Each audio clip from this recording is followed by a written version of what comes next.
Yung tinabas kahapon na pang baby dress, tatahiin na natin. Ito yung mga bias na gagamitin natin sa armhole and neckline. Ito ay back and front. Ngayon dito sa front, maglagay tayo ng facing. Sa kabila tayo magpasada ng pantay-pata.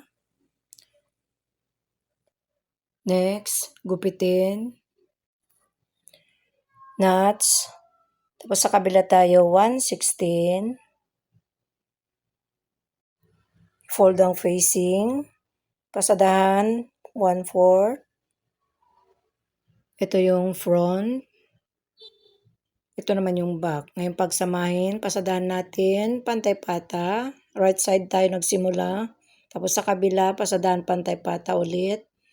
Sa armhole, maglagay tayo ng bias. Pasadahan pantay-pata. Mag-knots. Next, i-fold ng isa, tapos isa pa. Pasadahan natin 1/16.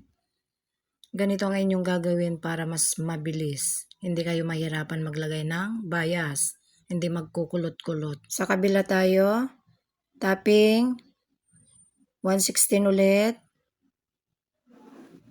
O, diba? Napakaganda. Flat na flat. Sundan lang yung aking turo para hindi kayo mahirapan. Sa kabila naman tayo, i-fold ng isa.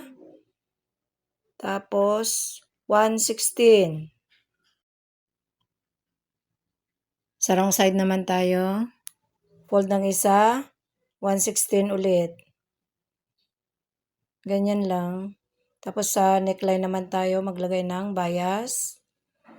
Kapag baby dress talaga yung inyong tatahin, mahirap. Hindi ganun kadali. Mabusisi talaga. Next, tapping. Dito na tayo nagsimula sa right side. Side close naman tayo. Dito tayo magsimula sa right side. Pasadahan lang 1/16. Baliktarin. Pasadahan ulit pantay-pata. Ganon din sa kabila. O, diba? Napaka-cute. Sunod naman natin yung kanyang partner. Mag-knots. Side by side. Dahil kailangan may knots. I-shearing natin ng kaunti. Ngayon, i-join na natin yung body. Ipasok sa loob. Pagtapatin ang knots. Pasadahan natin pantay-pata. Fold sa lalayan, pantay-pata. Ngayon ipapakita ko sa inyo ang finished product natin. Pinasuot ko na sa aking apo, 3 to 4 years old, 'di ba? Ang cute, ang ganda.